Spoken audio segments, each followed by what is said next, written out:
अब हम चर्चा करने वाले हैं इसी कड़ी में कि जो पाचन, शरीर के भोजन का पाचन के लिए जो संबंधित अग्नि है, अग्नि के बाद में बनने वाला जो आम रस है, आम का मतलब वो मैंगो रस नहीं, आम वात जो गाउट है, आर्थराइटिस बनता है या जो यूरिक एसिड वगैरह बढ़ते हैं, इस तरह का जो अपक्व रस की जो बात आयुर्वेद में की गई है, हम आज उसकी चर्चा करेंगे।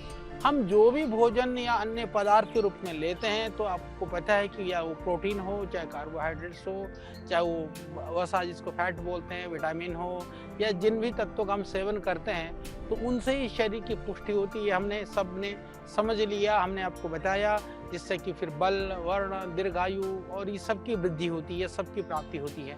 तो ये जब तभी प्राप्त होगा जब ये सब बाहरी तत्व शरीर के तत्वों के रूप में परिवर्तित हो जाएं।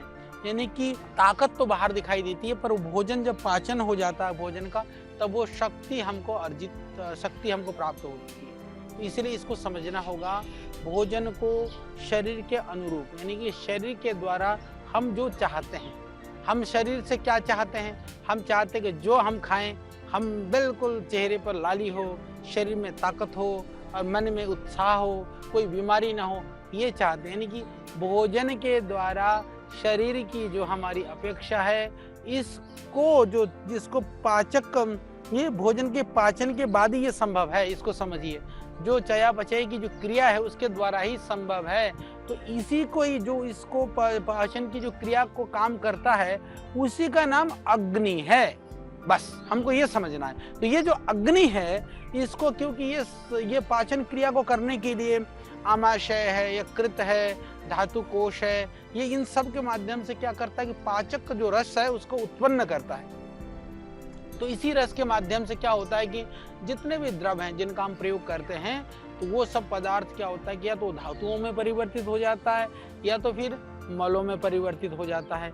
जो सार तत्व है वो धातुओं में परिवर्तित हो जाता है, असार मलों में हो जाता है। हमने मल की बात करी, हमने धातुओं की बात करी, तो आपने इसको समझा। और इसके बाद में जब वह भोजन पाचन जब हो जाता है तो ही ये जाकर के सारे अंगों का पोषण करता है, उसका काम व्यानवात करता है। समझिए योग का और आयुर्वेद का कितना संबंध है, इसको हमको समझना पड़ेगा।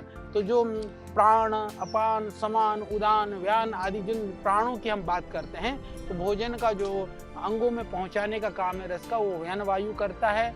इसके बाद में बाकी जो स्रोत हैं, उन स्रोत का भी उससे सहयोग मिलता है। परंतु जो समझने की बात है कि जो अग्नि है ना, वो जो जठराग्नि है, इसका स्थान सबसे महत्वपूर्ण है। इन सारी चीजों में सबसे महत्वपूर्ण अग्नि है।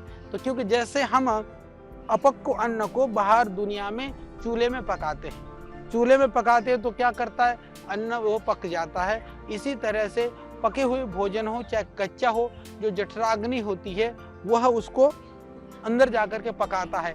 यदि वो ना पके तो उससे जो निकलने रस आदि जो धातुओं की उत्पत्ति ही नहीं होगी। और आयुर्वेद के हिसाब से तो यदि अंदर की अग्नि नष्ट हो गई तो देह नष्ट हो जाएगा।